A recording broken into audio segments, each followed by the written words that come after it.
Headlocks are a very common attack in the self-defense world, so we've broken this video down into 5 chapters to make it easy for you to be able to break it down and either train it by yourself mentally or grabbing a friend and training with them at home. It's time to go train your ass off. Okay, we're dealing with that headlock escape. Okay, number one thing, good situational awareness. If it's heads on a swivel, he's not gonna be able to get attacked from behind. He senses somebody coming up from behind, he's able to get away, okay? But that's not why you're watching the video. So I'm coming up, your typical headlock, okay, is when somebody grabs around your head and ideally steps in front of you. This is a headlock, okay? Some people think that this is a headlock, that's called a rear naked choke. So similar escapes, but today we're talking about the headlock. So if I get in front here, I can drive down to the ground, try and break his neck, I can hold him in this position, I can punch. There's a lot of different things that take place. But notice the first thing that I have to do is I have to bring that arm around. Okay, so once Chris feels that on his neck, your natural response would be like, I'm a turtle, and he kind of shrugs and tucks that chin down. From here, even if I try and connect with no hand, he can just step behind and he might get away. If I'm really strong though, his ears are gonna fold, they're gonna bend, they're gonna be in pain, whatever, right? At least you're getting away. So the goal here is to have your situational awareness kick in and say something's wrong, spidey senses are going off, and that hand comes up. Absolute best case scenario, he can even hold on to that wrist. So he holds on to that wrist, I'm holding on here, he's doing the same thing. Make sure that your exit point is close, your head close to the armpit, so that he gets away, boom, he's out, and he's there. If Chris does that to me again, I'm just bending down for him for height-wise. I can come to here, I can step around and get out. If you know your joint lock techniques, you can transition to different joint lock techniques. You can pull this in, rip that up. You can just two-hand throw it to the sky. You can be as mean as you want. Okay, but when it comes down to it, it's building that first response, that first reaction. Best case scenario is he's grabbing and he's getting away. Okay, when you're training with your partners at home, step up the resistance once they're successful. So he's successful, I go a little bit harder, right? He's even more successful, perfect, and just make life a little bit harder for him. Okay, that's the base of setting up a good headlock escape. Headlock versus punches standing. This is one that everybody's scared of quite a bit. Okay, so I'm in that headlock position, right? Bad situation awareness got me here, but now like he's a bit more of a beefy man, a strong man, where you can just trust his huge biceps to squeeze at it, okay? Now he's starting to throw punches. So these punches are coming. What's the first thing I gotta do? Tuck the chin in, so I'm taking off the forehead at least, okay? It's gonna be hard to stop those. I'm trying to set my block up.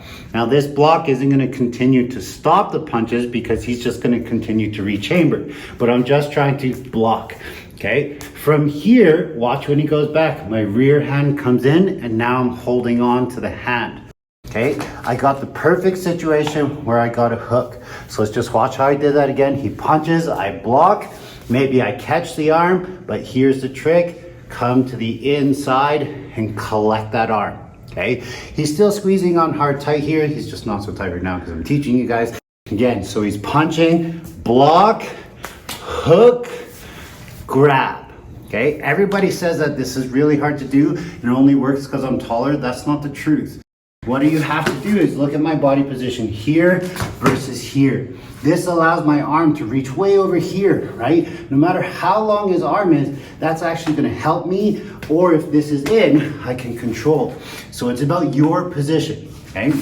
So now what do? I'm here, this is tough. Maybe he's loosened up on this and I can sneak away and do my other techniques. But that's not always the case, right? He's here, he's kind of pushing and pulling a little bit. So now what I'm gonna do is I'm gonna turn and face him. While I do that, I'm gonna hook this leg, I'm gonna drive him into that hole. Remember, if my foot is here, he's gonna fall on me, and I don't wanna be Santa today. I'm gonna hook this, he's gonna fall down, so as I drive. If you have good training in your takedowns, you know that he has to put weight into this leg and then weight into that leg, and look how easy the takedown is now. So ideally you're getting weight to there as you're hooking, driving, using your neck. This is why you guys need training. So I hook onto this, turn and face, drive, he pushes into me, I push back, hook, boom, and now I'm back down to the ground. I can peel away, fire those punches, head on the swivel, and I'm running off to safety. I know there's lots going on there, but this is a pretty bad situation. So let's just rotate for the camera. So I'm stuck in that headlock. He's throwing punches. I don't like to get punched. I'm trying to find that hand. I found the hand. I drive, sweep, use my body, drive down to the ground. Look at my head. I can just punch. Hey, he let go. Thank you. I pull my arm out, a couple punches, head on the swivel, knee into the back, maybe a couple knees just for fun, and we're off to safety. Stay safe out there. Okay, headlock takedown. What does that mean? I'm not always looking for takedowns, especially when I'm in a street altercation, because he could have friends that are gonna help him out. But what I am worried about though is it's like, okay, I can't get out of this headlock. Okay, so he's in tight, it's here. I didn't get my hand up in time, right? He's gonna start bending his knees, moving around. Life becomes quite difficult for me. So I have to start thinking about the points of contact. I'm gonna try and get this arm nice and high. Okay, when I'm here, really I'm just looking for something to grab onto. If he has hair, maybe I grab the hair. Okay, if he has like, you can grab his clavicle or big trap muscle, I can pull that back. If you can dive even more, grab that titty, right? Boom, rip that back. You're just looking for something. Some people like to use the hip here, nothing wrong with the hip. Okay, I like a higher point of contact myself. My rear hand is looking for the leg. Okay, what I'm gonna do is I'm gonna lift up on this, pull back on this. Now he's gonna fall into my leg. So I have to make sure, I have to make sure that I give him space to fall back into. So I'm gonna do all this motion in one while I'm turning.